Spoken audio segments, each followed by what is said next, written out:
Tingnan nyo yung aming gilid sa bahay. Pumasok lahat ng tubig. Lakas ng ulan. Kaya yan, nilagyan ng kanal, pansamantala.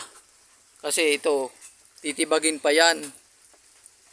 Mga kabs, titibagin yan. Tapos itatapon dun sa likod. Kasi kung hindi nilagyan ng tag-uling na ganyan yan, papasok lahat ng tubig sa amin. Lulubog kami. Kawawa naman si Papi. Kasi may ano yan may tendencying baka pag nagtuloy-tuloy ang ulan, mag-landslide yan, tatama yan dito, sa dingding, dito. Tatama yan dyan sa dingding, sa gilid ng CR na yan. Yung sa gilid ng CR na yan, papasok kayo ng tubig yan doon. Yan dito, papasok yan sa dingding ko, papasok sa loob ng bahay, ang tubig. Pwede lumubog to sa loob. Kasi mataas yan mga kabs. Malalo nakalubog tong bahay Yan, hinukay ni Arlene. Hello pa. Na ano yun, nalaman lang yan lumulubog pala yan nung umulan na ngayon. Dahil kay Goring. Ilagay ang taguling hanggang doon pa sa gilid para hindi pumasok dito sa loob ng ang tubig. Yan, ganyan. Ay mga kabs. Tingnan mo ang taas doon. Dito lahat takbo ng tubig niyan. Pag dito tumakbo tubig niyan, dito yan papasok. Hinukay na ito. Kaya kanina lumubog dito sa loob. Pumasok ang tubig. Yan. Kailangan niya mahukayan. Hukayan niya, yan. Yung lugar na yan hanggang doon. So may bakod na yero. Kailangan mahukayan. Kailangan medyo mababa yung hukay na yan kaysa dito sa bahay. Para yung tubig hindi pumasok dito mga kabs. Tambak kasi yan yung galing, yan yung hinukay doon sa underground. Diyan nila itinambak. Tambak yan. Hindi naman ganyan yan dati, kataas. Hinukay nila yung underground na yan. Dito tinambak na tinambak. Ayan. Tumaas ng tumaas. Kaya ngayon yung tubig niyan dyan na yan. Doon na yan. Pag ano yan, dadaan na yan sa tag-uling dyan. Papunta doon sa likod ng CR. Sensya na yung CR namin. Dingding yan. Medyo ano pa Kawaya ano pa yan. Mga lona-lona lang. Wala walang budget. Dahil pambili. Okay na yan. Importante. Safety yung mga bata. Para sa mga bata. Safety. Dingding niya yan. Pero ito dingding ito. May pinto yan kami dito. May pinto ako dito sa may loob. Parang harang din yan. Di ba? Pagpasok mo dyan, may pintuan pa yun. Papasok doon sa CR mga kabs. Ang dilim ng panahon Tignan mo mga kabs. Diba? Bagyong Goring yan Wala ba tigil siya bagyong Goring. Ang panahon, madilim. Kanina kagabi pa ulan ng ulan. Ang dilim. Siyensya na, dito lang ako sa bintana Nagbibideo.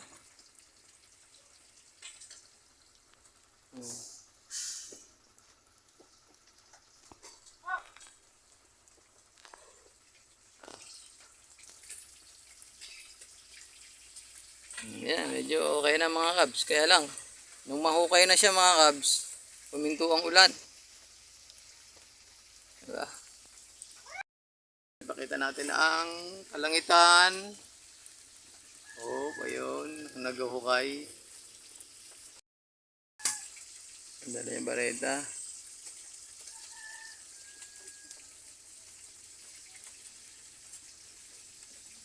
Huwag ka dyan mag-umpisang maghukay. Doon ka dapat naghuhukay doon. Saan? Papunta dyan. Doon. Kasi pag hinukay mo yan, guguho dito yan. Doon ka dapat maghukay. Doon ka mag-umpisa. Saan? Doon. Ayun. Sa taguling na yan. Palabas. Paganan. Doon. Sa may labas. Yan doon sa may dulo ng CR na yon. Doon ka mag-umpisa. Kukunin mo yung halaman. Tanim ko nga Sige. Ganun, di ba? Mga kabs, ililipat yung Ano daw yan mga kabs, parang bulak yan pero malalaki ang bunga niyan. Masarap, kinakain daw yan. Pero ang dahon niya 6 finger saka 5 finger. So, ano, tignan niyo siya.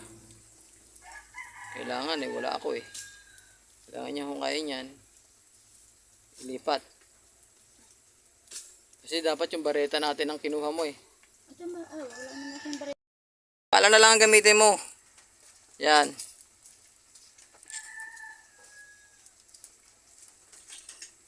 Doon ka sa taas. Sa taas ka mag-umpisa. Sa taas. Yan. Yan, apakan mo. Yan, sige. Sige, yan. Sige, baon mo. Sige. Baon. O, ikot sa kabila. Ikot sa kabila. Ikot sa kabilang side. Yan. Teka na, ugasaw to, puro lupa. Nag-time out mga kabs. Malagkit. Mga kabs, sinukay na. Yan, sige. Apakan mo yan. Yan, tikwalin mo ngayon, tikwal. Sige, tikwal. Hindi ganyan. Pabaligtad.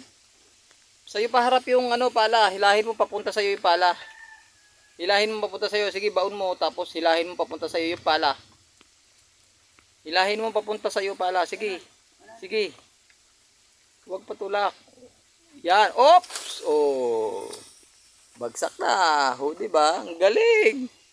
Ang galing naman.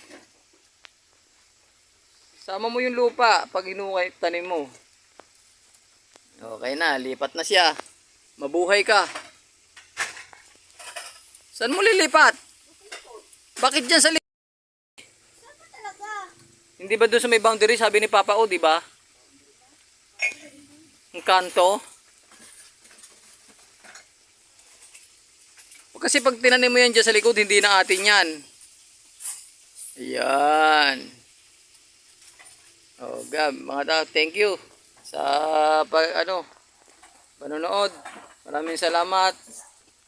So, bantayan nyo ako, samahan nyo ako sa aking journey.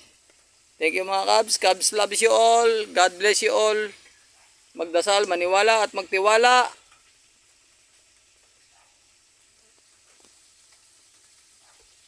Thank you, Lord.